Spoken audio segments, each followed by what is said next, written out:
तो आज का टॉपिक हमने देखने वाला है difference between adult and children, मतलब बड़े लोगों का और बच्चों के बीच में क्या क्या डिफरेंस है एक दूसरे से। सो फर्स्ट चीज हमने देखना है, तो यहाँ पे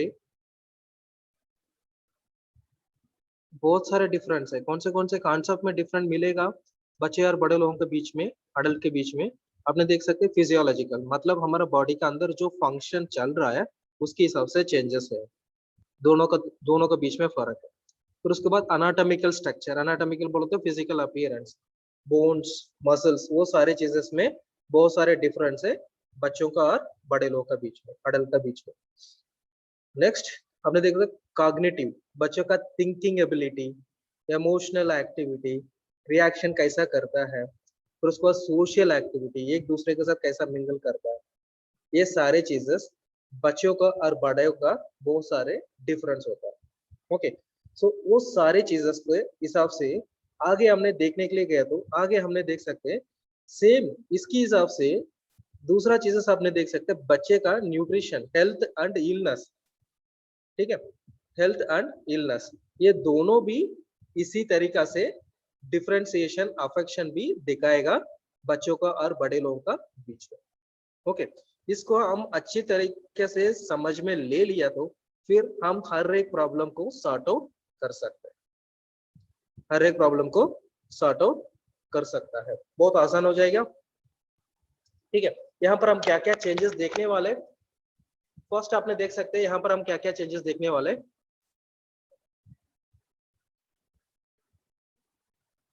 यहाँ पर आपने देखेंगे सिस्टमैटिक चेंज, हर एक सिस्टम वाइज चेंजेस क्या क्या है। सेकेंड वन आपने देख सकते हैं साइकोलॉजिकली, साइकोलॉजिकली क्या क्या डिफरेंस है अडल्ट का और छोटे बच्चों का बीच में। उसके बाद पैथोलॉजिकली क्या क्या चेंजेस है, डिफरेंस क्या आ जाएगा। ओके, सो उसके हिसाब से आपने देखना, तो फर्स्ट वन सिस्टमैटिक हमने देखा था। सिस्टमैटिक के हिसाब से anatomy and physiological difference, anatomy and physiology मतलब body and function, bones and function, appearance and function, वो सारे चीजें है, ऑर्गन एंड फंक्शन। छोटे बच्चे का देखते हैं, न्यूबॉर्न बेबी है, न्यूबॉर्न बेबी का हमेशा हेड बड़ा होता है और ज्यादा भारी भी होता है बॉडी के हिसाब से कंपेयर किया तो। सो न्यूबॉर्न बेबी का हेड बड़ा है, लार्जर है एंड हेवियर है। ठीक है, बॉडी के साथ आपने कंपेयर किया तो मतलब बॉडी के प्रोपोर्शन के हिसाब से हेड का साइज बड़ा है। लेकिन अडल्ट का देखो तो क्या हो गया, अडल्ट का आपने देख सकते हैं, अडल्ट का क्या हो गया था,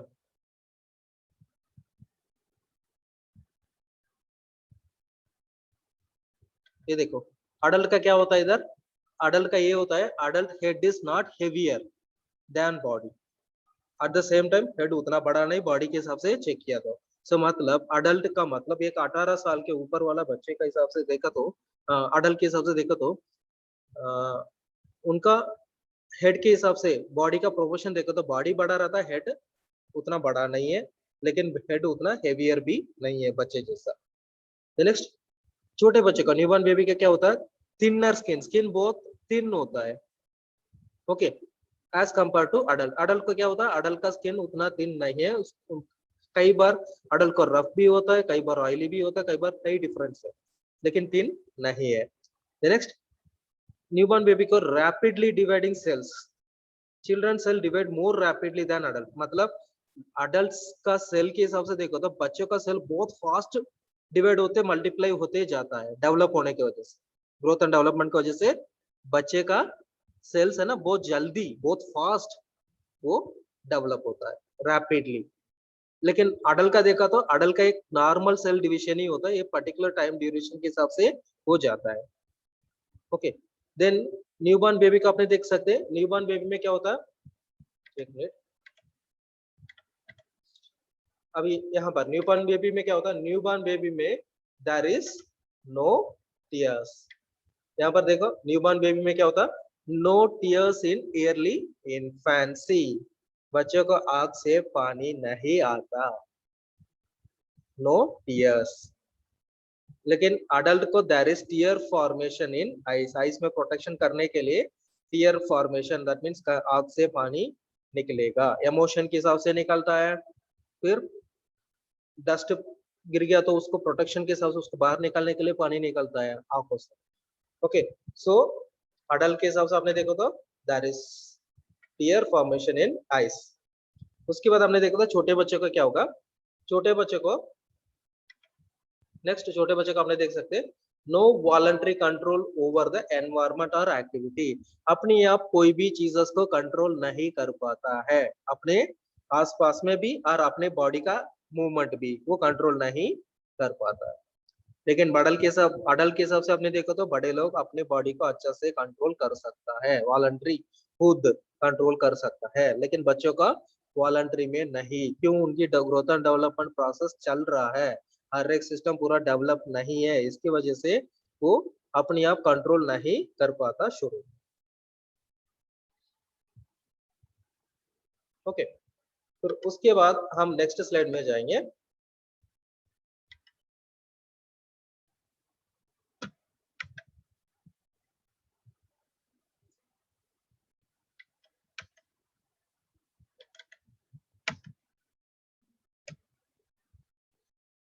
नेक्स्ट स्लाइड में आपने देख सकते हैं अनाटॉमिकल डिफरेंस। अनाटॉमिकल डिफरेंस जो भी हमने अभी देखा था वो सारे चीजेस वंस अगेन आपने देख लो। यहाँ पे हमने क्या क्या देखा है। यहाँ पे हमने देखा है,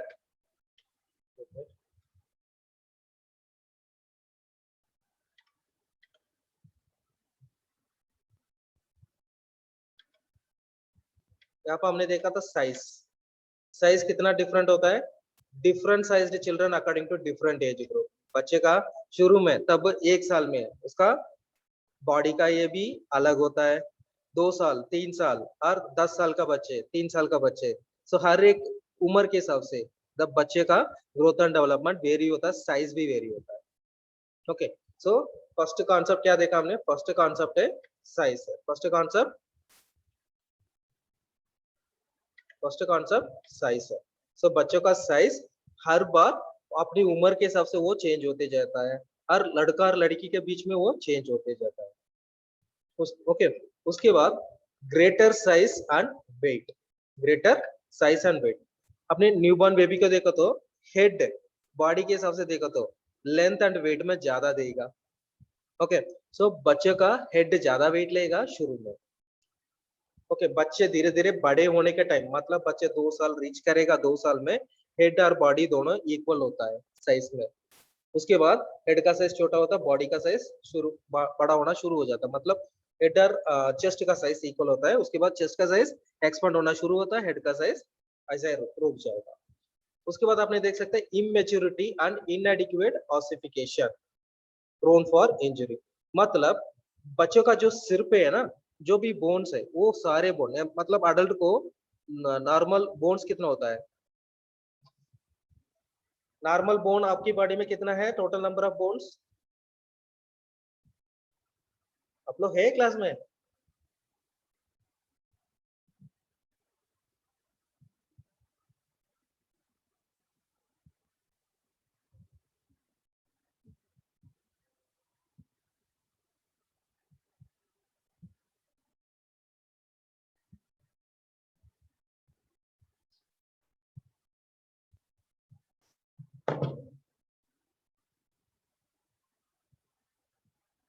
आपको मेरा आवाज आ रहा है?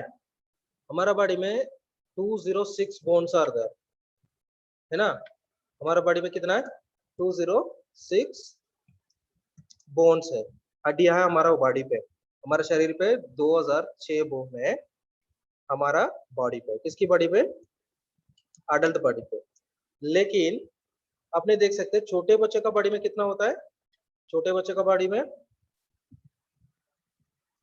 न्यूबॉर्न बॉडी में अप्रोक्सीमेट आपको मिलेगा 330 बोन्स। अप्रोक्सीमेट आपको मिलेगा 330 बोन्स। क्यों 330 बोन्स इनको ज्यादा है,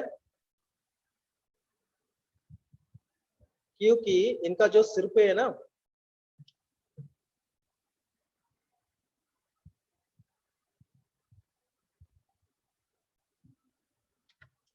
अप्रोक्सीमेटली 300 बोन्स, क्योंकि अप्रोक्सीमेटली 300 ले लेंगे, 300 बोन, क्योंकि इनका सिर में जो सूचस है, स्कल का जो बोन है वो सारे बोन फ्लोटिंग पे है, ठीक है। फ्लोटिंग में मतलब अडल्ट में एक बोन है, लेकिन न्यूबॉर्न में वो 2 बोन में कंपाउंड हो जाता है, कि दोनों जुड़ा नहीं है, ठीक है। वैसा बहुत सारे सूचस है, ये सारे सूचस बोलो तो ये सारे बोन जुड़ा नहीं है, वो सारे फ्लोट करता है। वो सारे जुड़ने के बाद अडल्ट के हिसाब से एक बोन होता है, लेकिन न्यूबॉर्न बेबी में वो 4 बोन हो जाता है। इसकी वजह से बच्चे का बोन का काउंट ज्यादा हो जाता है एज कंपेयर टू अडल्ट।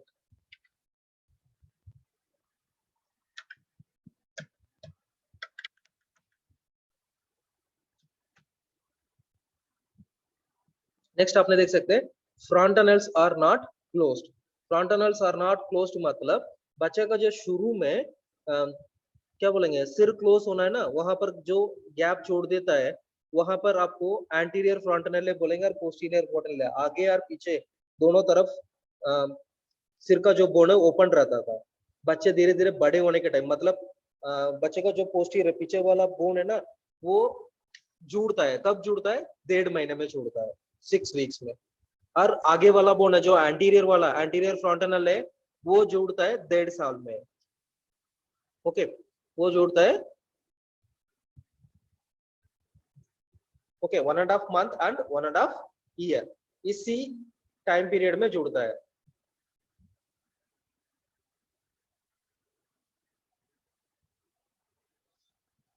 इसी टाइम पीरियड में दोनों जुड़ता है, एंटीरियर फ्रंटनल एंड पोस्टीरियर फ्रंटनल। तो शुरू में बच्चे को वो जुड़ा नहीं है, अडल्ट को तो जुड़ा है। उसके बाद शेप ऑफ द हेड आपने देख सकते हैं, शेप में क्या क्या मिलेगा आपको। शेप ऑफ द हेड, बच्चे का जो भी हेड का शेप है आप देख सकते हैं, shape of the head and chest can altered by constant pressure from applying in one position। छोटे बच्चों को सिर पे हमेशा कैप बांधते हैं और उसका पोजीशन चेंज करते रहते हैं। क्यों चेंज करते हैं, बच्चे को एक तरफ से और एक ही साइड में लेटवाए तो सिर उस तरफ से प्रेशर ज्यादा बढ़कर उस तरफ से अंदर चले जाएगी, और उसकी वजह से क्या होगा, सिर का जो शेप है ना वो ठीक से नहीं रहता, एक तरफ से अंदर चले गया जैसे होगा। मतलब प्लास्टिक बॉटल में हमको नीचे गिरा दिया तो क्या होगा था, वो अंदर से थोड़ा अंदर चले जाता और उसमें डेंट हो जाता था। सेम वैसा सिर पे ऐसा एक ही तरफ से आप प्रेशर देंगे, उस तरफ वाला सिर का अंदर चले जाता है और दूसरी तरफ से नॉर्मल रहता है। इसके लिए बच्चे का हेड को पोजीशन चेंज करता है, और ना बात करने के टाइम बड़े लोग क्या करता है, सिर को अच्छे से पुल आउट करता है, मतलब हाथ से ऐसा अच्छे से मसाज जैसा करवा देते था। ये करने की वजह से क्या होता है, सिर का शेप अच्छा से मोल्ड हो जाता है। सो उसके लिए क्या करना है, बच्चों का पोजीशन है, लेटने के टाइम बच्चे का सिर का जो पोजीशन है बॉडी में भी दोनों 2 घंटे के एक बार बच्चे का पोजीशन चेंज करते रहना। लेफ्ट साइड में लेटवाना, फिर उसके बाद 2 घंटे के बाद राइट साइड में लेटवाओ, ठीक है। सो ऐसा बच्चे का पोजीशन आपने फ्रीक्वेंटली चेंज करना, और सिर को रफ रफ पोजीशन में ज्यादा लेटवाना नहीं है, ठीक है।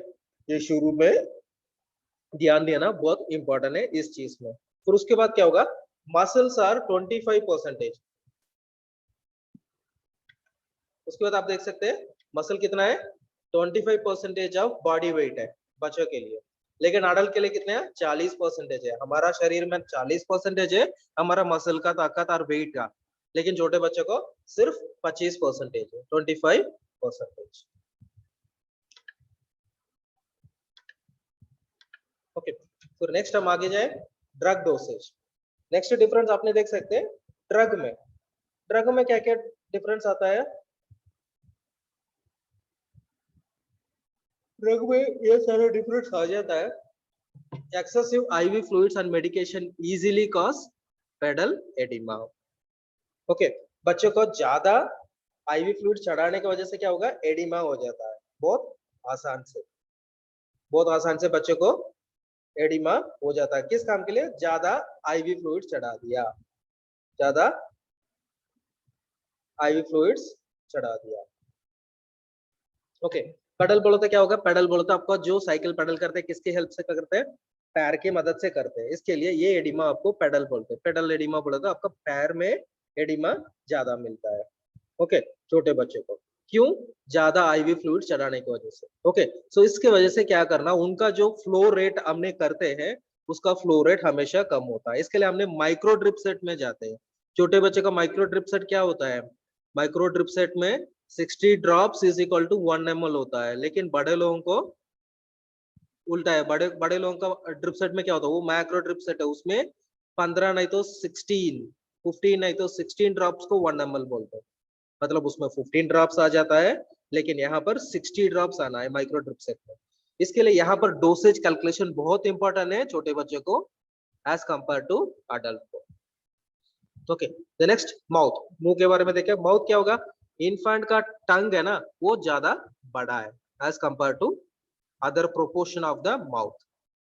ओके, उसके बाद आपने देख सकते हैं nasal and oral airway passage are relatively small making the baby more prone to airway obstruction. मतलब यहाँ पर बच्चे का माउथ और नोज के बाद जो भी शुरू होता है पीछे से, वो सारे चीजेस है ना, एयर पाइप का लंग्स तक पहुंचने वाला, ये सारे छोटा है। ओके, इस छोटे साइज की वजह से क्या होगा? जल्दी बच्चों को एयरवे ऑब्स्ट्रक्शन होने का चांसेस है। इसकी वजह से क्या होगा? रेस्पिरेटरी इन्फेक्शन होता है। रेस्पिरेटरी इन्फेक्शन हो गया तो बच्चे को श्वास लेना बहुत मुश्किल हो जाता है। क्यों? ये छोटा पाइप है, छोटा पाइप की वजह से क्या होगा? जल्दी ऑब्स्ट्रक्शन हो जाता है। ऑब्स्ट्रक्शन मतलब एग्जांपल, आपको बच्चे को खांसी हो गया, खांसी होने के बाद क्या होगा? म्यूकस मेम्ब्रेन निकलता है, वो म्यूकस मेम्ब्रेन थिक हो गया, थिक होने के बाद जल्दी वो ब्लॉक करता है, श्वास लेने के लिए दिक्कत दे देता है। इसलिए छोटे बच्चे ज्यादा दिक्कत हो जाता है श्वास लेने के लिए। क्यों? जल्दी ऑब्स्ट्रक्शन हो जाएगा। किस काम के लिए ऑब्स्ट्रक्शन होता है? उनका पैसेज है छोटा है, रेस्पिरेटरी पैसेज छोटा है, इसकी वजह से। नेक्स्ट, नोज ब्रीथर है टिल 6 महीने तक। दे are nose breather till 6 month. 6 महीने तक उन लोग नोज से श्वास लेते हैं। यहाँ पर देख लो, दे आर नोज ब्रीथर। एक मिनट,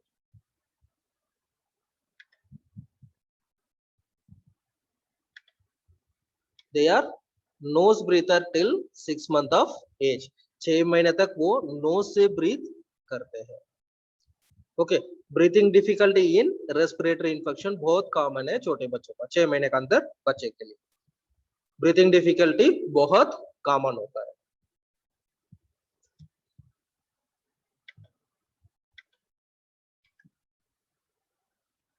नेक्स्ट हम गए आइस के बारे में। आइस में आपने देख सकते हैं नो टीयर फॉर्मेशन। बच्चे को आंख में से पानी शुरुआत में प्रोडक्शन नहीं होता है। ओके, आइस में नो टीयर्स फॉर्मेशन।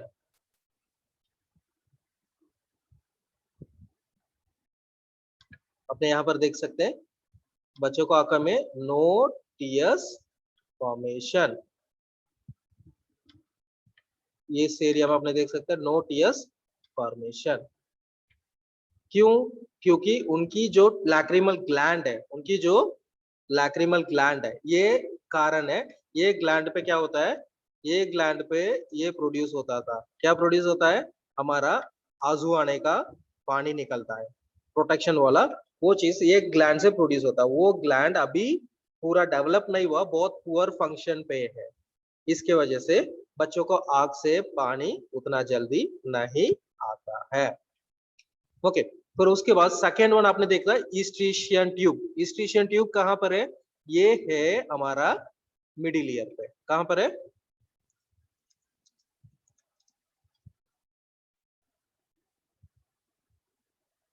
ईस्ट्रीशियन ट्यूब, ये हमारा मिडिल ईयर का साथ कनेक्टेड है। आपने देखा था नोज से लेकर मिडिल ईयर तक ये कनेक्टेड है। इस इमेज में आपने देख सकते हैं नोज में लेकर मिडिल ईयर तक कनेक्टेड है। इस इमेज में यहाँ पर दिया, नोज में से लेकर मिडिल ईयर तक कनेक्टेड है।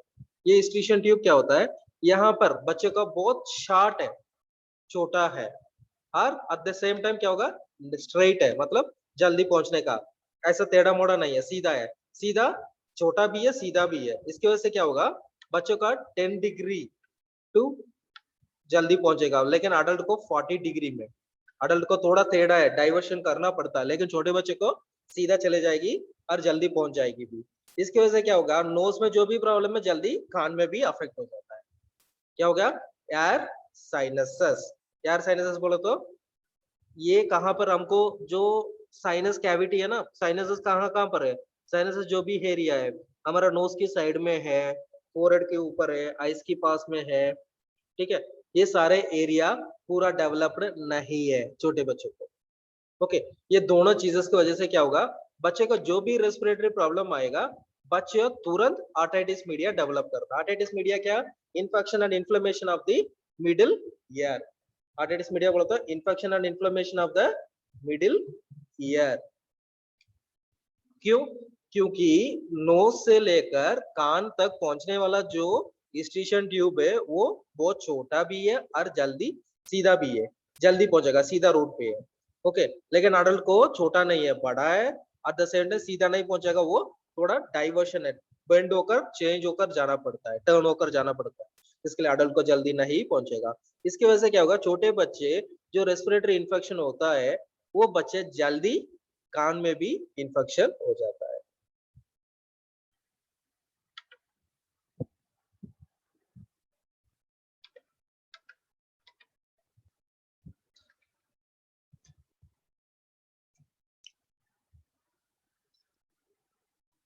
अभी नोस हो गया, ईयर्स हो गया, आईज हो गया, नोस हो गया, ईयर्स हो गया। नेक्स्ट हमने आया ट्रकिया।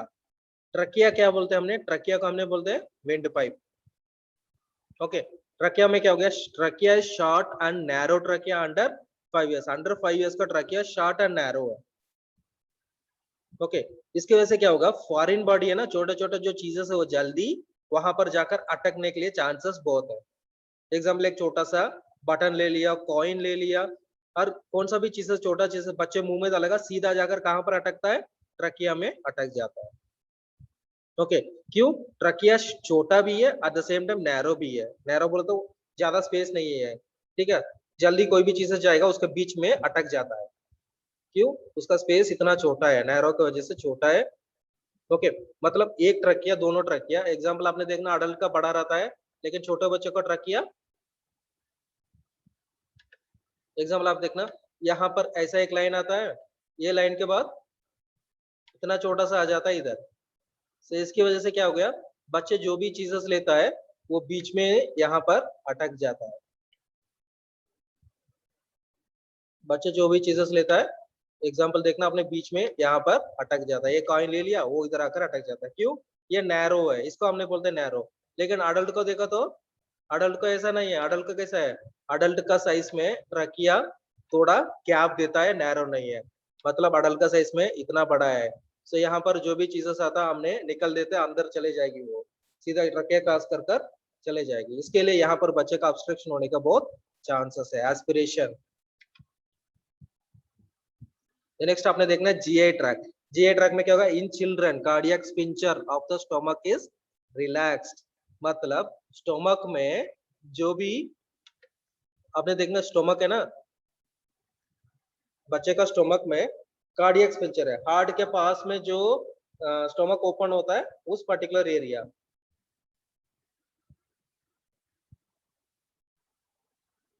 कार्डियक स्पिंचर, मतलब आपने देख सकते हैं हार्ट के बाद जो नीचे स्टोमक ऐसा शुरू होता है, हार्ट के बाद नीचे ऐसा से शुरू हो जाता है, उस पर्टिकुलर एरिया का हमने बोलते हैं कार्डियक स्पिंचर।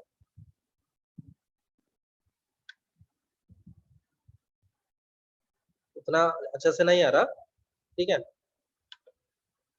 हमने बोलते हैं इस पर्टिकुलर एरिया का, इस पर्टिकुलर एरिया को बोलते हैं कार्डियक स्पिंचर। इसको हमने बोलते हैं क्या बोलते हैं, कार्डियक स्पिंचर बोलते हैं, कार्डियक स्पिंचर। यहाँ पर क्या होता है, ये रिलैक्स्ड है, रिलैक्स्ड मतलब हमेशा जो भी हमने खाना खाते हैं अब वो क्या होगा, यहाँ पर आकर ओपन हो जाता है, मतलब रिफ्लेक्स होता है, क्लोज एंड ओपन रिफ्लेक्स होता था। यहाँ पर क्या बच्चे क्या होगा, क्लोज होने का ओपन होने का रिफ्लेक्स नहीं है, हमेशा ओपन रहता है। इसकी वजह से बच्चे जो भी दूध पीता है थोड़ी देर के बाद वापस आ जाता है बच्चे का। इसके लिए बच्चे उल्टी लेते दूध वापस ले रहा है बोलते थे हमने, वो क्या हो गया, किस किस काम की वजह से, स्टोमक का जो कार्डियक स्पिंचर है ना हार्ट के पास है जो ओपनिंग है, वो ओपनिंग क्लोज ही नहीं होता है, उसके पास कंट्रोल नहीं है। तब कब कंट्रोल होगा, तब हमारा जो सीएनएस है, ब्रेन पूरा डेवलप होता है, सेंट्रल नर्वस सिस्टम, फिर उसके बाद मसल अच्छे से डेवलप होता है, ये दोनों इसको कंट्रोल करता है रिफ्लेक्स के हिसाब से। ये कंट्रोल करने के बाद बच्चे बड़े होने के बाद कंट्रोल लेगा, उसको खाना खाने के बाद क्लोज करना है। ओके, खाना खाने के पहले ओपन करना है। लेकिन हमेशा यहाँ पर क्या होगा, बच्चे को ओपन ही रहता है। ओपन रहने की वजह से क्या होता है, बच्चे दूध पीता है, दूध पूरा भरने के बाद इधर क्या होगा, सीधा दूध वापस नीचे गिर जाता है। Next, vomiting. इसकी वजह से क्या होगा, वॉमिटिंग सो फ्रीक्वेंट होता है, hence poor positioning of the child during feed is so important. मतलब बच्चे को पोजिशनिंग बहुत इंपॉर्टेंट है। फीडिंग देने के बाद माँ ने दूध पिला दिया, दूध पिलाने के बाद बच्चों को क्या करना है, बच्चों को बर्फ करवाना है। पीछे लगाकर ऐसा ऐसा पीछे से ऐसा बर्फ करवाएंगे। बर्फ करने के बाद क्या होता है, बच्चे बर्फ कर लिया मतलब दूध का ये अच्छा से सेटल हो गया, बाहर दूध नहीं निकलेगा। उसके बाद बच्चे क्या गया, साइड पे लेटवाना है, लेफ्ट साइड नहीं तो राइट साइड में साइड पे लेटवाना है बच्चों को। क्यों, बाई चांस बच्चे उल्टी किया भी, दूध बाहर निकला भी, वो वापस अपने रेस्पिरेटरी ट्रैक में नहीं जाना। साइड पे लेटवाए तो वो नीचे से साइड की तरफ से नीचे गिर जाता है। लेकिन आपने उसके बाद बच्चे को सीधा छोड़ दिया, क्या होगा, बच्चे का फेस में वापस गिरने का, रेस्पिरेटरी ट्रैक में एस्पिरेट होने का चांसेस बहुत पॉसिबिलिटी है, बहुत पॉसिबिलिटी है। इसके लिए हमेशा बच्चों को सुपाइन पोजीशन में नहीं लिटवाना। बच्चों को प्रोन पोजीशन में लिटवाए भी सिर को एक साइड पे साइड करवाना है, नहीं तो बच्चों को लेफ्ट साइड में लिटवाना है। Next, poor protection of the liver and spleen prone to trauma. बच्चे का जो लीवर एंड स्प्लीन है उसका पुअर प्रोटेक्शन, मतलब लीवर एंड स्प्लीन कहां पर है, हमारा जो रिब केज का अंदर है। ठीक है, हमारा जो चेस्ट में रिब केज का अंदर बच्चे का रिब्स है ना, यहाँ पर बच्चे का रिब्स भी पूरा डेवलप्ड नहीं है। क्यों, बहुत सॉफ्ट है, इसकी वजह से निकाला पुअर प्रोटेक्शन। इसके लिए बच्चे अच्छा से दूध पिलाना है बच्चे को 3 महीने 6 महीने, उसके बाद बच्चे अच्छा से बड़े हो जाएगा। तब बड़े होने के बाद उनका बोन का स्ट्रेंथ भी बढ़ता है। इसके लिए यहाँ पर पुअर है बच्चों का बोन का डेवलपमेंट। ओके, ये सारे चीजेस में बहुत ध्यान रखना है हमने बच्चों का चीजेस में। और ये पर्टिकुलरली जीएस सिस्टम में, जीएस सिस्टम में स्टोमक का स्पिंजर है, वॉमिटिंग होने का चांसेस ज्यादा है, वॉमिट होगा तो वो एस्पिरेट होने का भी चांसेस, एस्पिरेट मतलब रेस्पिरेटरी ट्रैक में जाने का चांसेस है। तो उसके बाद लीवर और स्प्लीन का प्रोटेक्शन है ना बहुत पुअर है। क्यों, रिब केज पूरा डेवलप्ड रिब केज फॉर्म हुआ लेकिन स्ट्रांग नहीं है। ठीक है, बोन अभी अंडर डेवलपमेंट में है, इसके लिए वो ज्यादा स्ट्रांग नहीं है। इसके लिए बच्चों को ध्यान से रखना है, ज्यादा बेड में अकेला नहीं छोड़ना, बच्चे को नीचे लेटवाना है, नहीं तो कोई तो हमेशा बच्चे के साथ रहना। नीचे गिर गया था, बोन टूटने का चांसेस है, उसकी वजह से लिवर में भी डैमेज हो सकता है और स्प्लीन में भी डैमेज हो सकता है। Okay, the next, exertion. By utilizing energy substrate for the process of growth, the load presented to the excretory pathway is decreased। मतलब बात बॉडी से जो भी एलिमिनेट करना है, बच्चे ने जो भी एक्सक्रीट करना है अपने बॉडी से, एक्सक्रीशन मतलब क्या है, एक्सक्रीशन मतलब अपने बॉडी से वेस्ट को बाहर निकालना। बच्चे का किडनी का फंक्शन भी है, लंग्स का भी है, स्किन का भी है। स्किन क्या करता, पसीना से निकालता है। ओके, लंग्स क्या करता, कार्बन डाइऑक्साइड बाहर निकालता है। किडनी क्या करता है, यूरिन के हिसाब से बाहर निकलवाता है। यहाँ पर क्या होगा, by utilising energy substrate for the process of growth. बच्चे का जो मैक्सिमम एनर्जी, जो भी खाना खाता है, जो भी दूध पीता है, उसमें से जो एनर्जी है वो मैक्सिमम अपने ग्रोथ के लिए यूटिलाइज होता है। ठीक है, अपने ग्रोथ के लिए यूटिलाइज होता है। The load presented to the excretory pathway is decrease. मतलब किडनी के लिए और स्किन के लिए वो अंदर डेवलपमेंट में वो टाइम लगता है। क्यों टाइम लगता है, क्योंकि आसपास में जो भी है ब्लड सप्लाई जो निकलता है हार्ट से, आसपास में जो भी ऑर्गन्स है वो जल्दी खींच लेता है मैक्सिमम एनर्जी को, और जो दूर वाला चीज है उसको वो पहुंचता बहुत कम है। हमारे बॉडी पे सबसे बड़ा स्किन है, जो पूरा बॉडी पे है, इसके लिए स्किन में सारे जगह पे ठीक से एनर्जी पहुंच नहीं पाता है। जो पास में वो अच्छा से खींच लेता है, जो दूर वाला उसको कम मिलता है। सेम वैसा हर एक सिस्टम है। किडनी नीचे है, इसके लिए किडनी तक ब्लड पहुंचने के पहले पहले मैक्सिमम दूसरा ऑर्गन है उसका ऑक्सीजन एंड एनर्जी को खींच लेता है कंपेयर टू द किडनी। इसके लिए किडनी के पास बहुत कम निकलता है। इसकी वजह से बच्चों क्या होगा, यूरिन कॉन्सेंट्रेशन शुरू में उतना ठीक से नहीं होता छोटा बच्चों को। ओके, इसी के हिसाब से ये नॉर्मली डिफरेंस होता है छोटे बच्चों को। सो नॉर्मल डिफरेंस ऑफ छोटे बच्चे में क्या क्या हमने देखा था? नॉर्मल डिफरेंस ऑफ छोटे बच्चे में हमने देखा था बच्चे का एनाटॉमिकल डिफरेंस में क्या क्या हो सकता है। एनाटॉमिकल डिफरेंस में साइज में डिफरेंट है, वेट में, मैच्योरिटी में और बोन डेवलपमेंट में। ओके, उसके बाद फ्रंटनल से फिर शेप में है, फिर मसल का वेट परसेंटेज में। ड्रग डोसेज में छोटे बच्चे का फ्लूइड ओवरलोड नहीं दे सकता, दिया तो क्या होगा? बच्चों को पेडल एडिमा होता है, मतलब पैरों में एडिमा हो जाता है। क्यों? उनके पास एक्सक्रीटरी ऑर्गन है जो एक्सक्रीशन करना है, बाहर निकालना है। कौन कौन बाहर निकलता? पसीना से बाहर निकालना, यूरिन से बाहर निकालना, ये दोनों अंडर डेवलपमेंट में। इसके लिए जल्दी जो भी शरीर में पानी एक्स्ट्रा जम जाता है उसको बाहर निकाल नहीं पाएगा, वो कहा जाता है पैरों में जाकर जमा होना शुरू हो जाता है।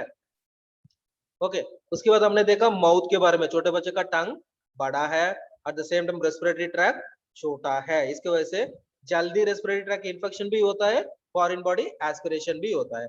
आइस में क्या देखा? नो टीयर्स है बच्चों का। क्यों? पुअर डेवलपमेंट है, अंडर कंस्ट्रक्शन और अंडर डेवलपमेंट। कौन सा वाला? Lacrimal gland. उसके बाद हमने देखा ईस्ट्रीशियन ट्यूब। ईस्ट्रीशियन ट्यूब में क्या है? ये 10 डिग्री है, शॉर्टर एंड स्ट्रेट है कंपेयर टू अडल्ट। अडल्ट का शॉर्टर नहीं है, eight the same time straight भी नहीं है। ओके, नेक्स्ट आपने देख सकते हैं ट्रकिया देखा हमने। ट्रकिया में क्या होगा? अंडर 5 साल का, 5 साल का उम्र का अंदर वाला बच्चे का शॉर्ट एंड नैरो ट्रकिया। इसकी वजह से क्या होगा? जो भी चीजेस मुंह में लेते फॉरेन बॉडी, जो बटन होने दो, कॉइन होने दो, वो सारे चीजेस जाकर अटकने का चांसेस बहुत ज्यादा है। कहाँ पे? ट्रकिया में। उसके बाद जीए ट्रैक में, जीए ट्रैक में हमने देखा कार्डियक स्पिंचर है। कार्डियक स्पिंचर फुल्ली डेवलप्ड नहीं है, इसकी वजह से क्या होगा? उसका मुंह हमेशा ओपन रहता है। ओपन रहने की वजह से तब स्टोमक पूरा भर जाता है दूध से। पूरा भरने के बाद दूध वापस निकालना शुरू होगा, वापस जाना शुरू होगा। सो स्टोमक से लेकर वापस मुंह से वापस आएगा। इसके लिए हमने देखा होता छोटे बच्चे को मुंह के पास में दूध पीने के बाद थोड़ा थोड़ा दूध बाहर निकालता है। क्यों? क्योंकि कार्डियक स्पिंचर जो स्टोमक का मुंह है वो बंद नहीं है, वो रिलैक्स्ड खुला है। इसकी वजह से क्यों वो खुला है? क्योंकि सीएनएस अंडर डेवलपमेंट में और मसल भी पूरा डेवलप्ड नहीं है। दोनों डेवलप होने के बाद स्टोमक का स्पिंचर कंट्रोल अच्छा से हो जाता है। इस कारण की वजह से क्या होगा? बच्चे फ्रीक्वेंटली वॉमिट होने का चांसेस है। इसके लिए वॉमिटिंग को प्रिवेंट करना क्या करना? दूध पिलाने के बाद बच्चों को बर्प करना है। माने अपने शोल्डर पे लेकर पीछे से ऐसा ऐसा करने की वजह से क्या होता है? बच्चे आवाज निकालता है, "ओ", ये आवाज निकालने का मतलब बच्चे ने दूध ठीक से पिला लिया और उसका बीच में जो गैस है वो सारे निकाल दिया हमने, और बच्चे का भी दूध वापस आने का चांसेस नहीं है। और उसके बाद क्या करना? वैसा ही नहीं छोड़ना, बच्चों को सुपाइन पोजीशन में नहीं लेटवाना है। बच्चों को एक तरफ साइड पे, साइड लाइन पे लेटवाना है, लेफ्ट साइड में नहीं तो राइट साइड में। बाई चांस प्रोन पोजीशन में लेटवाए तो मुंह को एक तरफ रखना है, इधर राइट साइड पे नहीं तो लेफ्ट साइड पे टेन कर कर रखना है, नेक एंड हेड। ठीक है, उसके बाद हमने देखा एक्सक्रीशन। एक्सक्रीशन बॉडी से वेस्ट निकालना। कौन कौन है? स्किन, किडनी और respiratory tract, that means lungs. Lungs carbon dioxide निकालता है, स्किन पसीना निकालता है, और किडनी यूरिन के हिसाब से निकालता है। यहाँ पर क्या क्या निकलता है? सारे मेटाबॉलिक वेस्ट निकालना है इसमें से। ये मेटाबॉलिक वेस्ट बॉडी में नहीं निकला तो हमारा बॉडी पीएच मेंटेन नहीं होता है। पीएच मेंटेन नहीं होता तो शरीर में चीजें ठीक नहीं है, आराम से बच्चे जी नहीं पाएगा, ऑटोमेटिकली बच्चे इम्बैलेंस में चले जाए। ओके, सो यहाँ पर ध्यान से, क्यों ये सीधा डेवलप्ड नहीं है? क्योंकि बच्चे जो भी खाना खाता है उसका जो एनर्जी है मैक्सिमम अपने बड़े होने में, दैट इज ग्रोथ के हिसाब से, अपने ग्रोथ करने के लिए वो मैक्सिमम यूटिलाइज होता है। इसके लिए अपने सिस्टम के लिए और अपने एक्सक्रीटरी ऑर्गन के लिए बहुत कम मिलता है पॉसिबिलिटी। ओके, आज की क्लास में हमने इतना चीजें देखा। कल हमने सिस्टमैटिक हर एक सिस्टम वाइज क्या क्या डिफरेंस आ रहा है वो हम देखेंगे।